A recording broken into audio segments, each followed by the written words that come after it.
welcome to A Slob Comes Clean, the podcast. I am Dana K. White. I blog over at aslobcomesclean.com. That's where I share my personal deslobification process as I figure out ways to keep my own home under control. I share the truth about cleaning and organizing strategies that actually work in real life for real people, people who don't love cleaning and organizing. Thanks for joining me today. This is podcast number 298, and I think I'm going to call it Decluttering Deeper Without Getting Overwhelmed.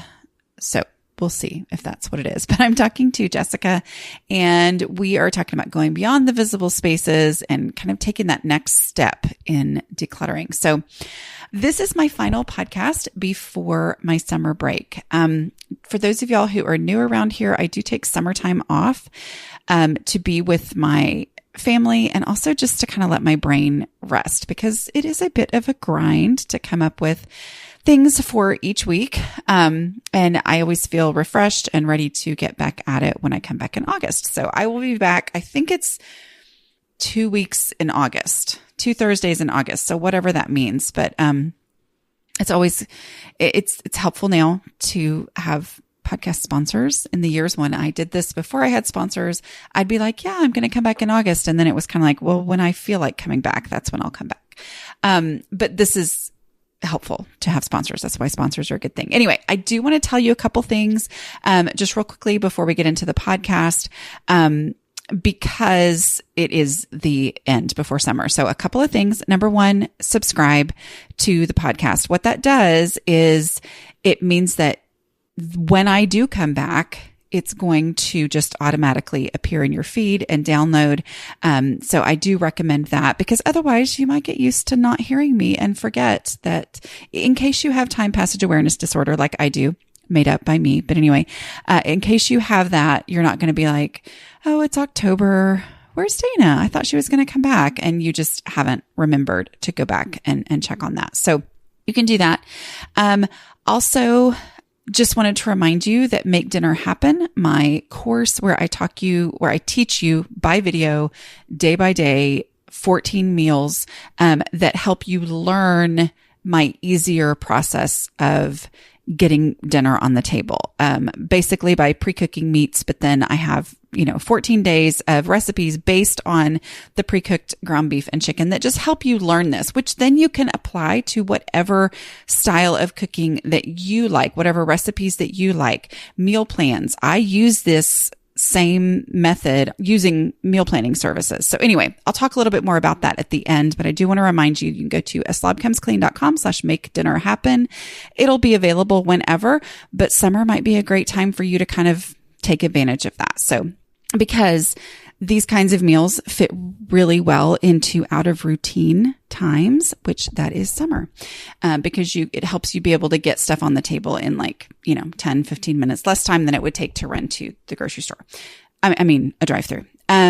Other things too that I did want to remind you is YouTube will continue over the summer. So, make sure you go do that. If you are in the Dallas area and are interested in being in a YouTube video, like showing your face in your home, your face in your space to the whole world on my YouTube channel, send me an email if you're not on my newsletter and you didn't get the link to the form to fill out to apply to do one of those.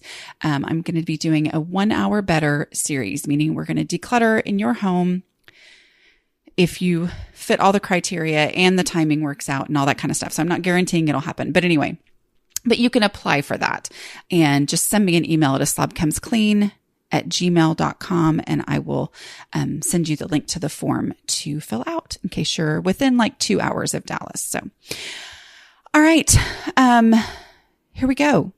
Here's Jessica. Hi, Jessica. Thank you so much for coming onto the podcast today. Thank you. It's just fun to have you here. So tell me a little bit about yourself. Tell me your unique life situation that you're living. Yeah. Okay. Well, I am married with 2 young kids. It's actually our 10th wedding anniversary this year. Congratulations. I'm excited. Thank you. And we have a 5-year-old daughter and a 2-year-old son. So, toys all over the floor and making lots of meals and snacks every day, all that kind of stuff.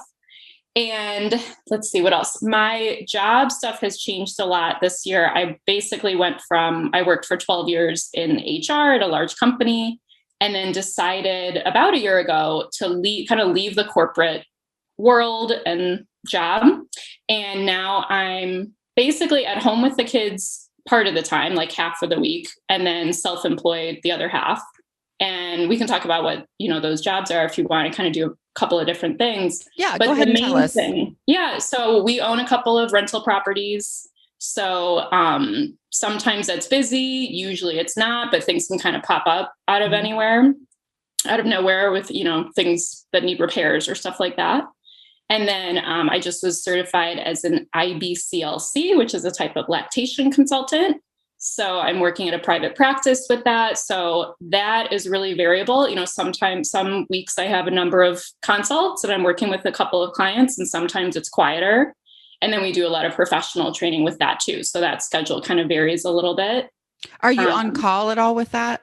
No, I'm not on call. Like, I have set times, but those slots could fill up or they may not. Like, I kind of never know until like that morning, potentially. I'm thankful you do that. I lived in a little town and desperately needed a lactation consultant when I had my first, and they didn't have them. But we made it because they actually sent out a early childhood intervention speech therapist, which I thought was really interesting. I mean, of course, I was so clueless, but yeah, we made it. We made it through. But I know that is a huge need at that time. So I love that you do that. Okay, so let's talk about some things that are working in your home that you're seeing success with. Yeah. So it's really hard to pick even a top one. So many of your methods work so well for me, and kind of the way my brain works, it's like, yes, this all makes so much sense. The top one I would say is probably daily habits as pre-made decisions. So what about that is helpful for you? For me, dishes is number one for sure. And then the 5-minute pickup, I recently finally like fully embraced that. And I think I was a little resistant because I felt like, the toys are all over the floor. Like, why bother cleaning up as during nap time, 20 minutes after nap time, it's going to look the same. Right. So that kind of thing. And the dishes, now that I've done it, I realize it doesn't take a long time. Like, I don't look at that pile of dishes or look at those toys all over the floor and feel like, oh, I'm tired. This is going to take half an hour. I don't have the energy for this. I just do it without even thinking about it, without even having to convince myself anymore. And now that I've done it enough times, I know I can deal with a pile of dishes, emptying the dishwasher, all of that in like 7 or 8 minutes. Like, I was completely TPAD, overestimating and say, how long it would take. I was overestimating what it would take. And 5-minute pickup, now I cannot believe how much of a difference it does make in 5 minutes. Like, it doesn't just make a dent. It like gets this whole living area normal again, like maintained again. And what's nice is I realize is that even if it does look like a disaster, 20 minutes later, I only spent 5 minutes on it. So I'm not this resentful, like, why did I even bother cleaning up? It's like, I spent 5 minutes on it. That's all I did. So no, I think that's a really good perspective, because what you said, your resistance, being able to kind of go with that same exact resistance and go, but it was only 5 minutes. So do you feel like that thing that made you resist in the beginning, that it's just going to get messed up again in 20 minutes? Mm-hmm. Is that any different than you thought? Is it any better than you thought? Or is it just the mental hurdle that, oh, well, I only spent 5 minutes? Like, do you feel like it gets you farther ahead than if you hadn't done that? Like, are you seeing an impact there? Yeah, I think it's both, because I think the dishes math applies to toys all over the floor math too. So if I miss the 5-minute pickup a couple days in a row, it's not 15 minutes, 3 days. It's probably going to take half an hour. And even that, it's like, I'm able to do it. It doesn't look as daunting and overwhelming to me, but so spending 5 minutes on it a day does keep it from getting worse and worse and worse. And I really think the mental hurdle thing especially with the 5-minute pickup, is made all the difference of just, this is worth 5 minutes of my time, no matter how I look at it. Well, and I think it's like giving yourself permission to only do 5 minutes, as opposed to imagining how long it will take to make this space what it should be, or whatever it is in your mind that you're like, this goal that I'm supposed to have would probably take half an hour, and I don't want to spend half an hour because who knows how long the kids are going to sleep or whatever. Yeah. Yeah. And now I apply that, like literally just earlier today, I was like, okay, I don't really want to spend a ton of time cleaning up. I'm going to set my alarm for 15 minutes and I'm going to do the dishes and the 5-minute pickup and whatever, but I'm going to stop after 15 minutes. Like that's what I'm going to do. And what happens all the time is I get through everything I think I want to do. And I'm like, I must not have hit start on my alarm. Like it must have been more than 15 minutes. And then I go and look and it's like, oh, it's only been 12 minutes. Isn't that amazing? I got it done. I know. I'm like, I wonder what it must be like to actually understand time for people who do. Like, do they just get lots more done because they understand before they start how long something's going to take? I can't imagine. Yeah. Yeah. Okay. So tell me another thing that is working well in your home. Okay. So this is going to be different than what I put, but the decluttering steps, especially the initial steps, the like trash, easy stuff that has an obvious home, the non-decision making, piece, the early steps, that helps so much because when I am decluttering, again, I don't have that feeling anymore of like, oh my gosh, this is a huge emotional, mental energy, needed for this. I'm able to just like do those initial steps. And maybe that's all I do at that time. And that's fine. But a lot of times it also then gets the momentum going where I can then get into the decision making, a little bit more, but having that kind of knowing where to start and it not like the same with the daily stuff. It takes away that overwhelm. It takes away that paralysis and just makes me start and do something and keep going many times. Well, and is that with that way too, you're able to see an impact and experience success, which there's a lot of value to that before you get to any actual real decisions to make. Yeah. Yeah. And I think that will carry you a lot in that process. At least it does for me. Yeah, exactly. I mean, I think that's one thing we have in common, our brains. And for me, having that structure, having that sort of, I don't have to think about where to start. I know where to start, because you have laid out those steps so well and it's just easy to get going. So yeah. That's great. I love it. Okay. So what are some of the situations or trouble areas that you want to talk about today? Yeah. So I'll pull up my little notes here. I was going to take notes, but I'm like, well, I guess I'll just listen to the podcast later and not have to take my own notes today. That's right. So the first question is, how do I get into more of a habit of decluttering and more of a consistency with it and keep the momentum with it? I tend to do it more in spurts, kind of projects, but, have a spurt of getting a ton of stuff out and then nothing for a while. And I really I think I would get more done faster if I could have some level of, maintaining that momentum and routine. Okay. So what are you doing as far as maintaining the decluttering progress that you've made? Like, do you have any, like, how's that working? I feel like that's the issue I'm running into. Okay.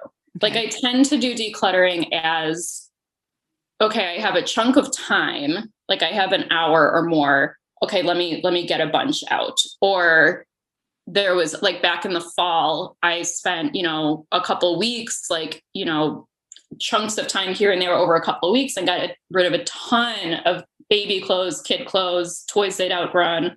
I mean, boxes and boxes and boxes of stuff. Great.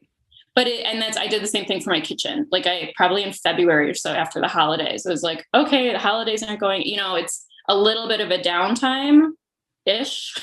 So I got all of my kitchen, do every cabinet, which was great. Like those were big wins, but other than those kind of like really attacking it for a couple of weeks, I feel like I don't have a lot of, the visible space a bit, but even that, it starts to build up, the clutter builds up even as I'm like kind of maintaining it.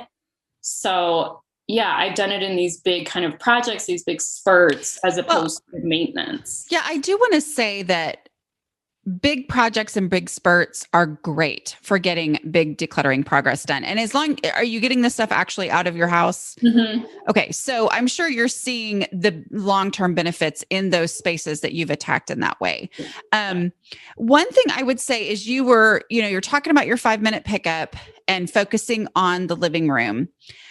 giving yourself permission to do 5-minute pickups focused in either more areas or other areas, you know, like starting in those visible spaces that, like, it sounded like you're saying they kind of gather up, you know, more stuff just randomly, which is totally normal. That's what happens to me too, you know, but doing those 5-minute pickups so that, you know, the trash and the easy stuff, which is what normal people call just picking up normal life, you know.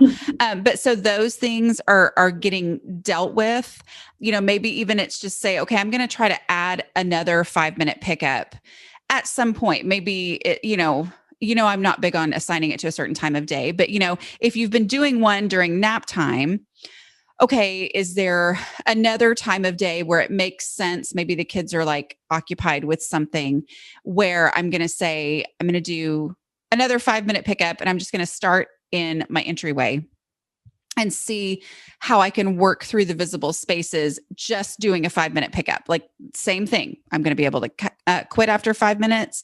I am not going to, you know, try to trick myself into doing more. I'm just going to see what I can do and say that that's great.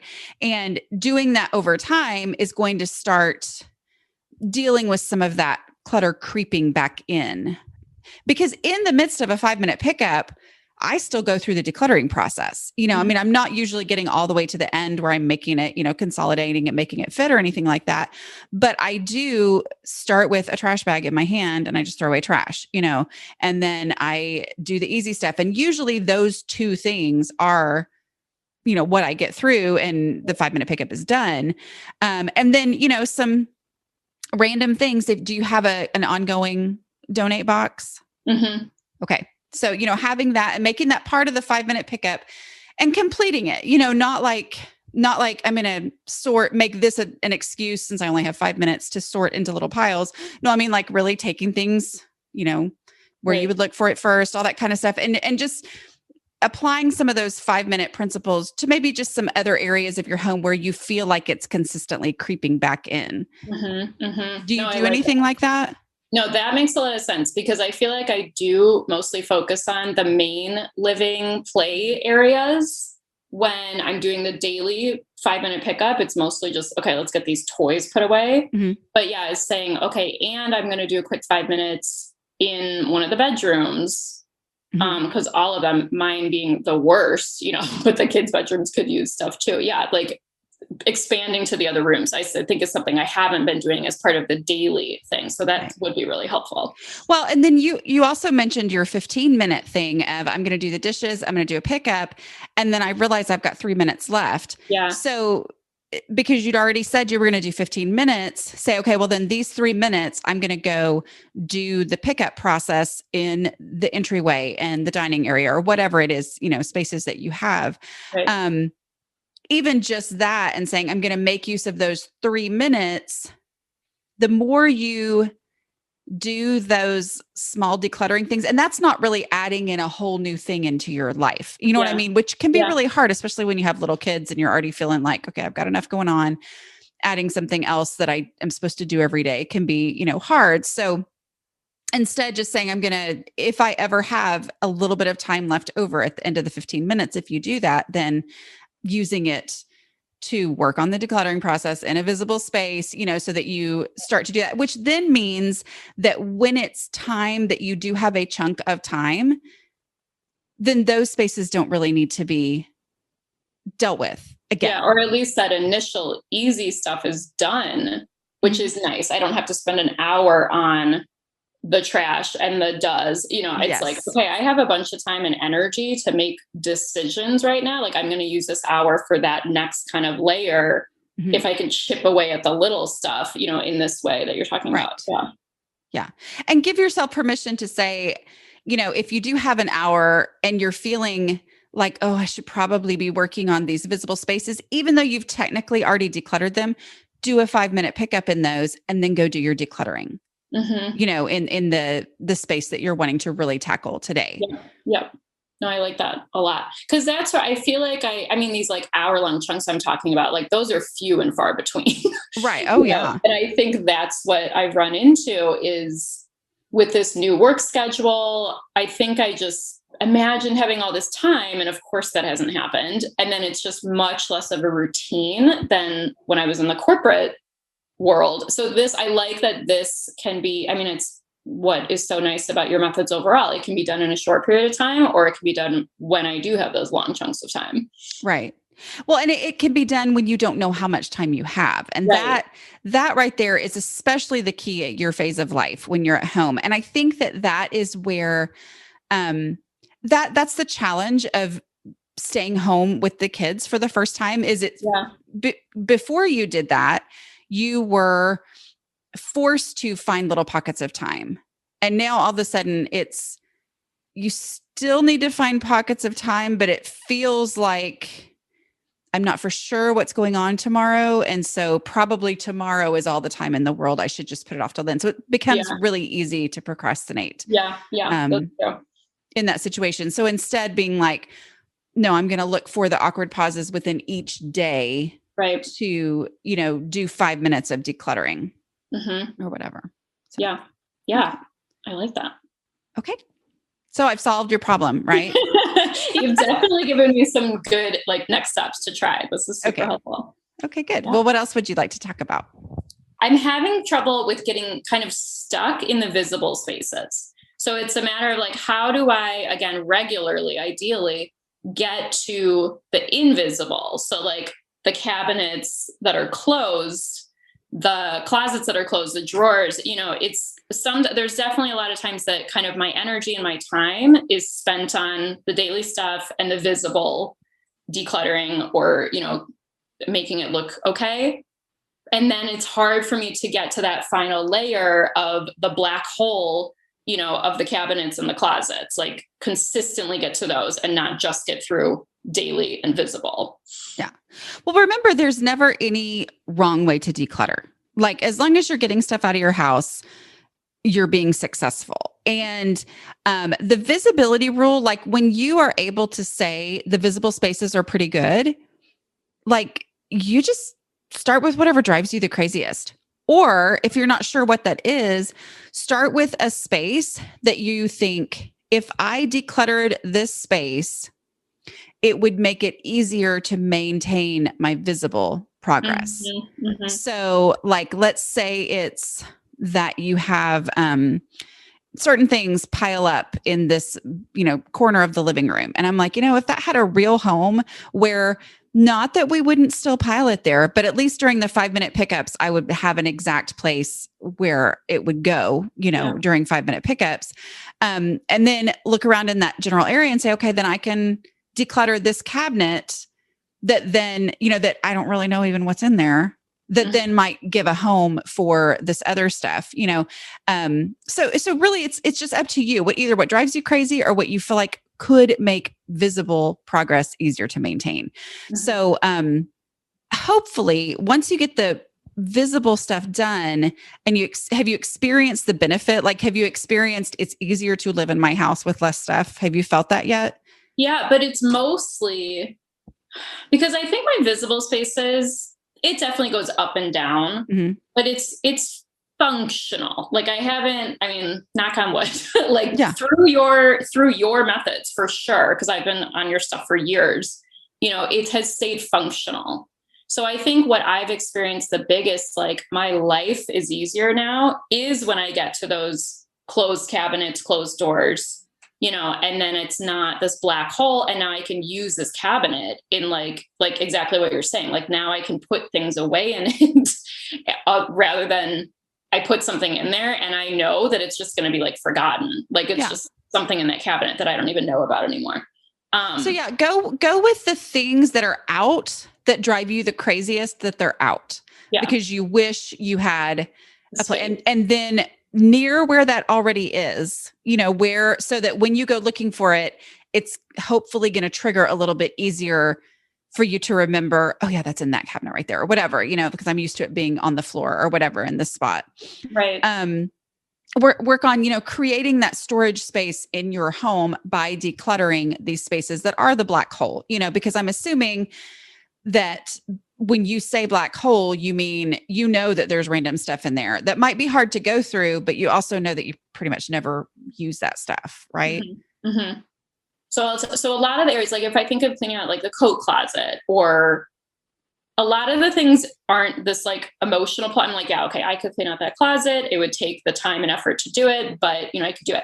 The things that I run into that are the, should I keep this or not, is especially the kids stuff, and especially like learning related things, because we're planning on starting homeschooling once my daughter, like not this year, but the year after. Well, a little bit this year, but really the year after, when she ages out of her preschool. So I run into like this cabinet, like overwhelms me, because I run into, okay, I want to clear out stuff for the reason that you're saying, because I want to put stuff in there. I want to have more space in there. But the things that are in there are, should I keep this because we might use this in a year or two? Or, well, my daughter didn't use this when she was 3 or 4 years old, but I should save it for my son for when he gets to that age. It's this like, what if? How did you end up collecting that stuff? That is like the thing that I have brought into the house the most. Like this. Where did you find it? Like Dollar Tree, Dollar Spot at Target, mainly, I would say, is like sort, and then like gifts that, have come in, like things like that. Did you enjoy collecting the stuff? Yeah. Okay. So use the container concept and say, okay, so you're telling me, and I'm just imagining something in my head. Okay. Yeah. But you're telling me this cabinet, you totally know that you need it for something for the next year or two. Like the space in it. Yeah. The space that's in there, you really would like to have that. But it's full with this other stuff. So the first thing to do is to go ahead, open it up, and look for trash. Like see if anything else has kind of migrated into that space, because it was just kind of a, free for all anyway. Yep. And then look for the easy stuff, like things that maybe are in there that, oh, my 1-year-old has already grown out of it. Because sometimes there are those things that are like 6-month toys or whatever. Yep. And I don't know if you guys are going to have more kids or not, but like things that are just easy and like, oh, wait a minute, just give yourself permission to look through that, see if you can eliminate some, and then decide, like if it's a 2-shelf cabinet with, 2 sections per shelf, say, okay, I do want to keep some of this stuff for when we homeschool, whatever. This is what will fit in this space. I'm going to, consolidate it first, make sure, because if you're anything like me, I would see all this cool little learning stuff, and I would gather it. And then my mom would see it somewhere too, and she would gather it for me. And my mother-in-law would see it and she would gather it for me. And so I might have 5 different number counting things. And I'm doing that to myself. Like right. I go through there and I'm like, oh, I have 2 or 3 of the exact same workbook. Yes, exactly. that I have brought in myself. Exactly. Yeah. So, it's that because that's something for the future, and you don't actually know what you're going to need or what you're going to want or what's going to actually fulfill the need, then it's so easy to collect, especially when you said the same word twice, which was dollar Spot and Dollar Tree, so it's like, oh, these things are so easy to collect, and it's amazing sometimes what they have in those spaces that you're like, that looks so cool. So do the consolidating thing and get rid of the trash, get rid of easy stuff that maybe you've already passed through, or that maybe your daughter did try to use this thing and you realized there was something wrong with it. You know what I mean? Like that happens. And I know me of back when my kids were little, which was before I did any of this stuff, but it would be my personality to be like, this really doesn't work the way I thought it was going to work. Well, let me put it back in the cabinet. And maybe that will have changed in 2 years when I needed to get it for a different kid. I can convince myself, well, maybe it didn't work for her because she wasn't into it, but maybe my son will. Right. But it's like, I just need, I think it's fine to keep some stuff like that, but I need to be more ruthless about right. I can't justify everything. Exactly. Go through the process with the last step of making it fit making it fit in 1/4 of this cabinet. Right. Maybe it's a tub or a box, it doesn't even have to be a tub that you go buy. It could just be a box that you I'm pointing toward my garage, but anyway, but a box that's in your garage that you got an Amazon package or whatever, something like that. And say, I'm going to try to just, contain this down to this space so that then I have 3/4 of this space available for the things that have been begging me, knowing that they should probably go in here, but not knowing what to do, and just kind of go through that. Because the other thing is too, if these things came from Dollar Tree and Dollar Spot, they're probably going to be similar things, even if not the exact same thing, available again. And part of the fun is collecting that stuff. So no, I like that. Cause I like that you're saying, don't just fit that container, but fit a portion of that container, because you're right. Then I have the things that are out that I want to go in there. And then that allows for, as they get older and new things have to come in, like it kind of sets me up a little bit. I mean, obviously I have to get rid of stuff too, but over time. Yeah. But I like that a lot. So it's like container concept, but even half the container. Right. It doesn't have to be all or nothing. And I think sometimes that's the fear in even getting started, is when you think, oh, should I have this stuff? Should I prioritize this stuff over that stuff? And, you can kind of do both. Obviously this is where you would look first. It's probably also where you would shove stuff first as it does come in the home. And once it's in an actual defined space within that container that is more precious, because you don't want it to bleed into the other stuff, then it becomes, as new things come in, then you can go, okay, this is a really cool counting manipulative or whatever. What in here is not as cool as that, or whatever. So yeah. Get rid of something. Okay. Yeah. No, I like that a lot. Cause like I was saying, it's hard for me to get to those invisible spaces because I'm focusing on the visible, but kind of that idea of, okay, this visible space is good enough, like balancing the visible with the areas that I need to clear out just to make them more functional, and not like sacrificing that for only the visible being as perfect as it can be. Right. And it's going to improve the visible. Right. Like having those spaces available to put things away and get them out of sight. Yeah. If that's what you need. Right. Yeah. What else do you want to talk about? Oh yeah. So you kind of answered this a little bit, but maybe we can talk more about it. Okay. Help me avoid not making the decluttering a bigger project than it needs to be. Meaning, so what I think you talked about this already is, well, I'll tell you what I do sometimes. And this is, of course, like overthinking and wanting to plan it all out before getting started, right? So I'll think, okay, I need to clean out that cabinet to put some visible stuff in it. But there's things in there, or the coat closet or wherever, right, that I do want to keep, but they shouldn't be up here. They should be down in the basement because I don't need to access them all the time. Well, then I need to clean out an area, a closet in the basement to be able to do that. So all of a sudden I've created this whole like domino effect for myself of like 4 different areas to work on before like, you actually work on the first. Yeah, exactly. And then it's like, well, now I'm down in the basement clearing out a random corner when like, I feel like I should be in the more visible area. It feels like, what am I supposed to do here? So I'm like making it a bigger project than it needs to be in my head.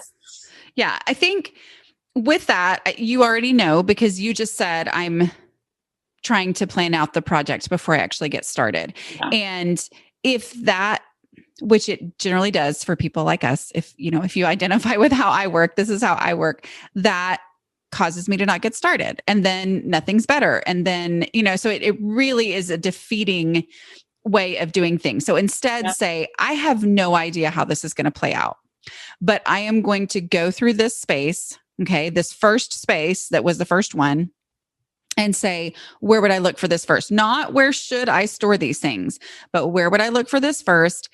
And then if that is in the basement, I'm going to take it to the basement right now, even though there's not a great system set up for it in the basement. Okay. Because remember, we're just decluttering. We're not organizing. Okay. So the need to have a great system set up is organizing.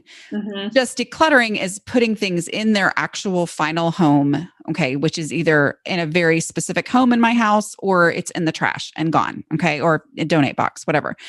So take it to the basement, to the part of the basement that you would look for it first. Okay. And let's say you go to that space And like, give me an example of something that you are thinking of. Like, well, so like the coat closet, like there's coats, winter coats in there. I should clear those out and have them down in the basement, and do the like seasonal change type thing. But I don't really have a spot that I could, I don't have a spot for coats in the basement yet. Right. Okay. So would you okay, let's say that it's October. Where do you live? I don't know. You don't have I'm to in tell Michigan. me. Okay. So winter starts in October, probably before October. October through April is basically winter here. Okay. So let's say that you, oh my goodness, the first cold front hits. And your coat closet is cleaned out. Okay. So like, this is the coat closet, the way you dreamed that it was going to be during the summer. So where would you look first? And don't decide ahead of time that it's the basement in case it's not the basement. But where's the first place where you would go looking for your coats and your off-season clothes? It could be the basement. I'm just saying don't. Yeah. No, it is. I mean, the first thing that comes to mind is like the furnace room / storage room. I think that would make the most sense. That's where you would look, or that's where you think it makes the most sense? That's where I think it makes the most sense. But because I don't have coats down there at all right now. Like right now, all the winter coats are stuffed in that coat closet where the coat closet where they actually are. Okay. Why are they, and I'm not criticizing, I'm just asking, like, why are they stuffed? Is it because there are some that are outgrown? Is it because there are some that you maybe grandma gave you and it's actually 2 sizes too big, and then you have the one they actually wear? Or what makes, like mine is stuffed because it's tiny. Like that's just the answer to my coat closet, Yeah, I think so. The coat closet is tiny, and there's coats in there that like my husband and I don't wear. Like we should just be getting rid of them. And even if I got rid of those though, I think it would still feel stuffed because it's a small coat closet. Okay. But you don't know. So the first step would be to go in there and get rid of, easy stuff and trash. Right? Okay. Trash, easy stuff, and that's the order. But, so you go in there and you do that, and you're going to get rid of the ones of yours and your husband's. Okay. And let's say that, what do you put in there in the summertime? So I have like a vacuum in there. I have like a couple like cleaning things like that, a Swiffer thing that I would want to leave in there. I just want it to be easier to get to those things. There's like a thing of boots in there that I also would want to move out. So it's not, because then the whole winter, it's going to be moving that stuff back in now that I'm thinking about it. But I think it would just be easier to kind of that space would be more functional, if we can do this seasonal change. Okay. So it just comes down to, where would I look for this first? Sometimes that's hard when you're like, it's always been in this one spot, but trying to make sure you're asking yourself the question, if this was cleared out, where's the first place where I would go look for this stuff, as opposed to where should these things go? Because there is a difference there, and you want to be able to find them. You can just listen to this podcast again. You're like, where did Dana and I talk about? In October or whatever. But I'm like, where do I want to put that? But trying to go with that. And then if the place where you would look for it first is in that furnace area, then take it there right now. Okay. Yeah. Like take all the ones, which sometimes is going to make you go, oh, okay, I've got to take all these coats. And as you pull them out, you realize, oh, this was a toddler coat that's, smaller than what my, if you have a 1-year-old now, he's going to be 2 next winter. And, so anything 18 months and under can probably go, so it's like, as you do that, you're going to, probably reveal a few more donations. Go ahead and take it there. And when you get it there, instead of thinking, then that means I have to clean out the furnace room, all you have to do is make the space for those. So I don't know if you're going to put them in a tub or something, but you're going to take those down there, and then you're going to look in the furnace room and say, okay, what do I need to take out of this space to make the room for these coats that are going to be here off season? Okay. And then like I know we're just talking and you're having to imagine, which we try not to do around here. We try to only deal in reality, but because we're talking through it, like, what is probably down there that you would be able to remove? So I can't even tell you everything that's in it, but I can guarantee there's probably, when I look in there, I'll be like, okay, this can go, this can go, this can go. Like it's one of those areas. Those things can go as a like trash like and donation. Like get out of my house. Okay.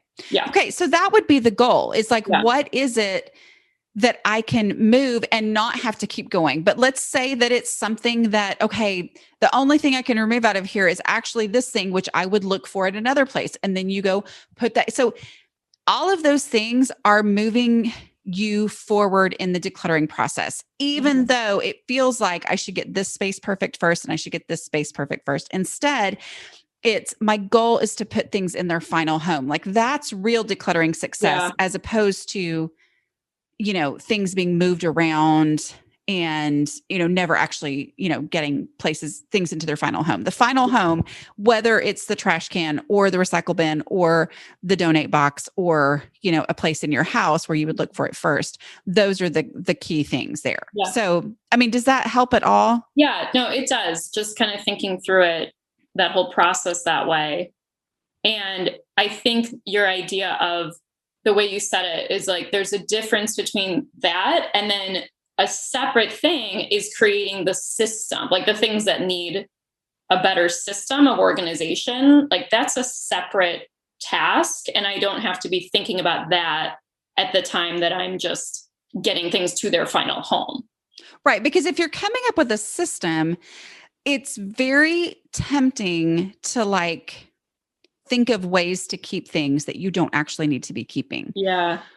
Because if you're like, okay, I'm going to store this down there, so let me go set up a system before I even move it down there, then it's like, okay, well then I need to buy shelves and then I need to buy tubs for all the things that are in there. And then I could put all these things here and you end up still having a bunch of stuff that you don't actually need, which defeats the purpose of being organized, so really the issue is you just need to create space for it. And how do you create space for it? Well, the easiest way to do that is get rid of trash, easy stuff, and does, and all of that. But I would also, I really would say that the very first step in all of this is to remove trash and does from that closet and find out, do you really have to go store it somewhere else? If it's not needed, like if you said, okay, we put our beach stuff in there in the summer, that's okay. Like that makes sense that you would swap it out. That's a good idea to do that.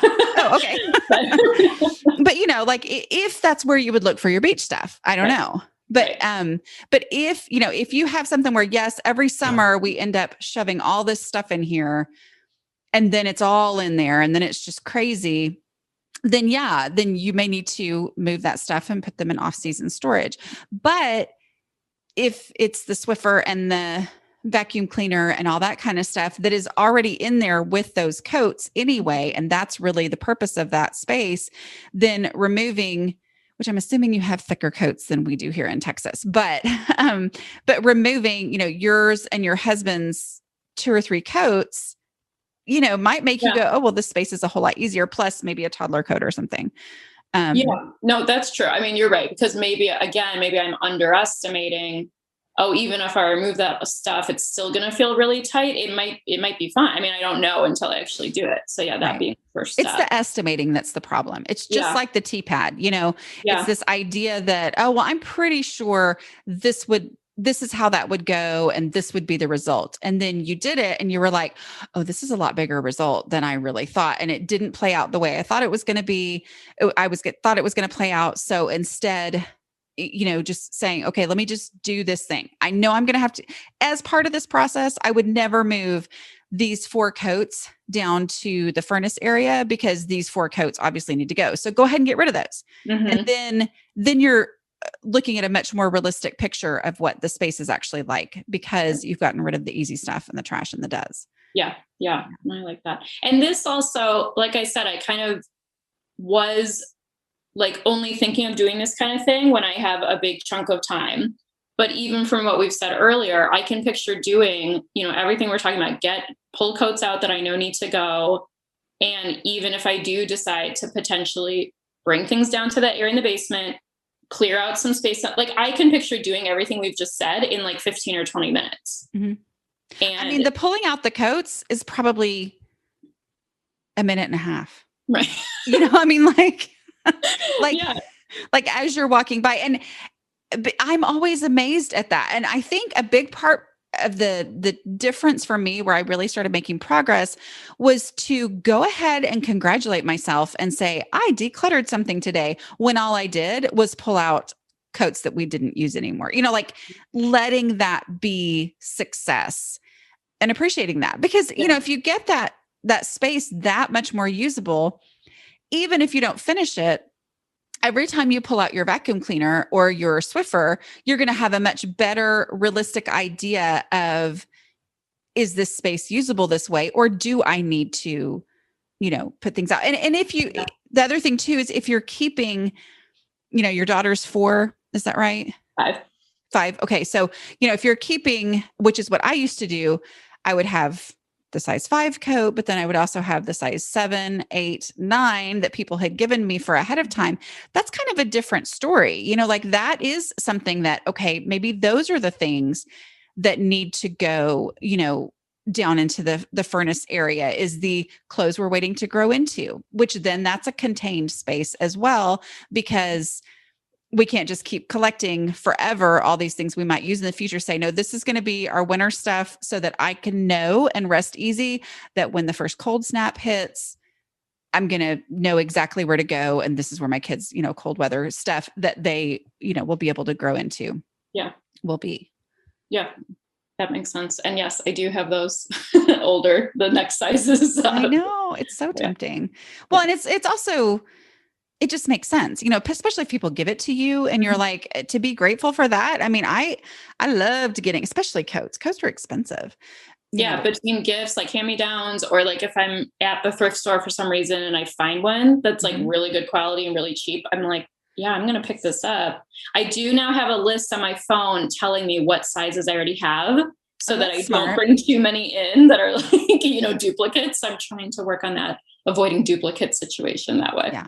Yeah. Well, and with that too, there's always the container concept. It's that, okay, this is going to be my space that I have available for future stuff, which means that if I bring in a size 10, which I know even before I started all this, I did have to set myself like a limit on how far ahead I could buy for my kids. Yeah.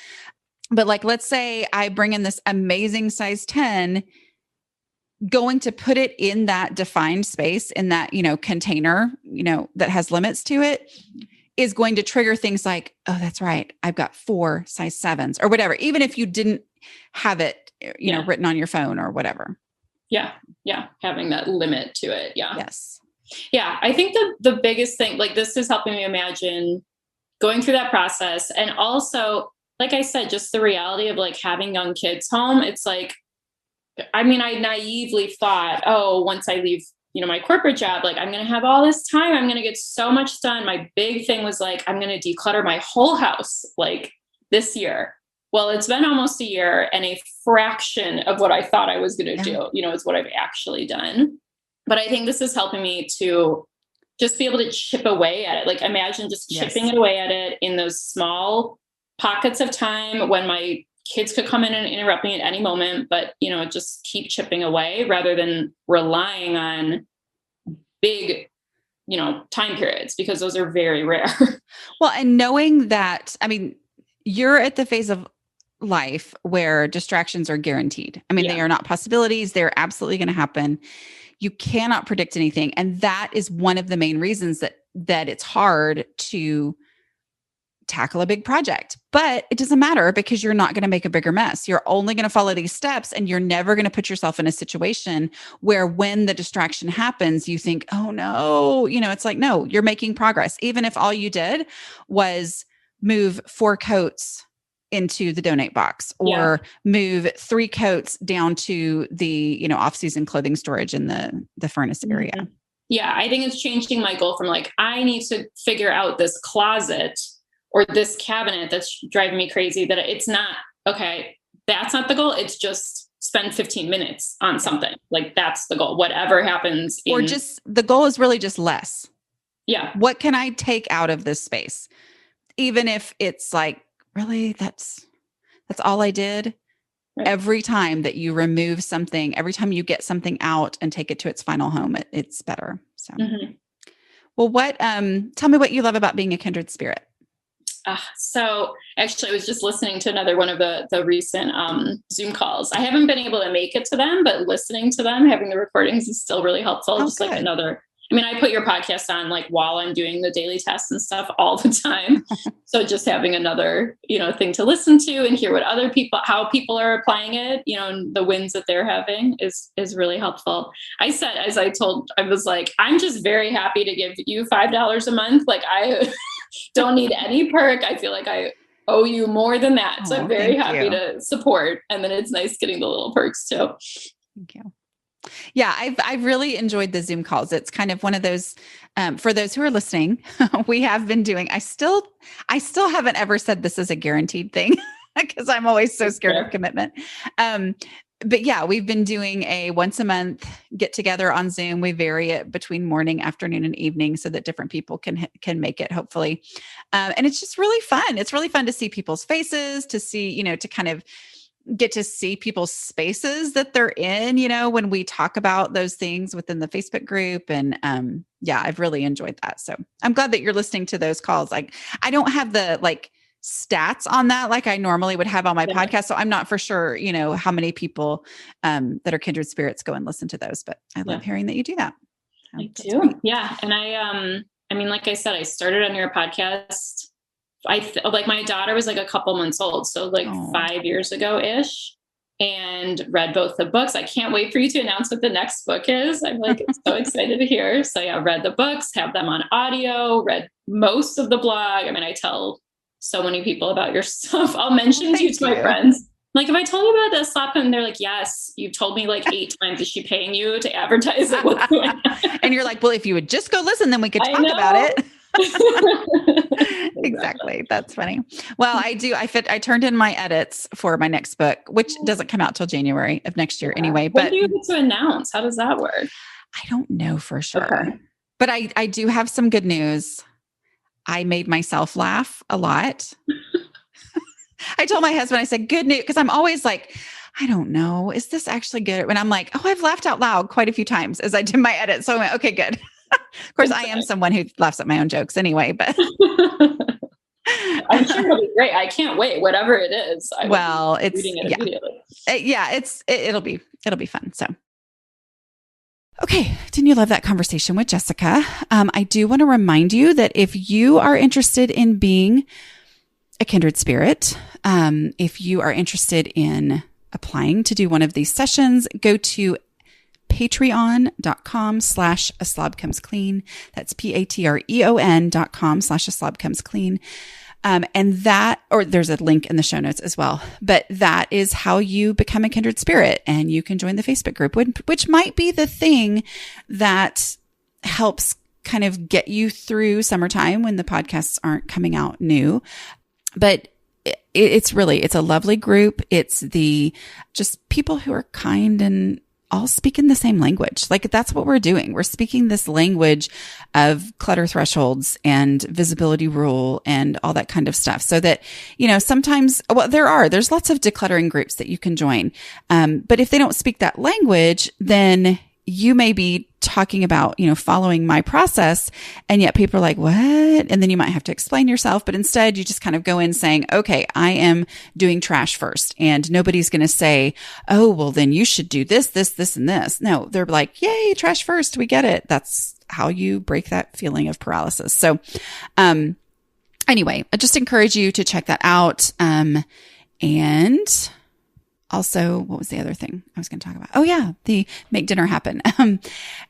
So if you like 28 Days to Hope for Your Home, which is, my way that I talk you through day by day, figuring out how to get your house under control and do those basics and gain hope for your home, that's included in How to Manage Your Home Without Losing Your Mind, the book. But if that's your style, and you're overwhelmed with getting dinner on the table, Make Dinner Happen is meant to do the same thing for your getting dinner on the table that 28 Days to Hope for Your Home does for your basic daily habits. Okay. So yeah, I have videos where I talk you through.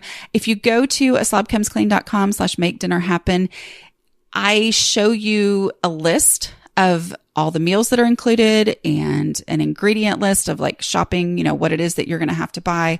And that the point of that is for you to not have unrealistic expectations that this is some sort of like keto or healthy or whatever kind of a meal plan. Instead, it's just like you already know what it is that you're going to be making and the ingredients that are included to help you make a decision if it would be helpful for you. Because I know that is something very personal. Like everybody, each family eats differently. So anyway, go to aslobcomesclean.com/make-dinner-happen.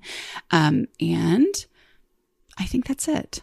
I always feel like I'm going to leave something really important out in this last podcast before summer. Just make sure you subscribe. Go watch on YouTube because those will be coming out every week. Not sure which days. We're still figuring that out. But anyway, all right. If you're looking on YouTube, just search Dana K. White, or I'll put a link to my YouTube channel in the show notes. All right. Have a great summer. I will talk to you guys in August. Bye.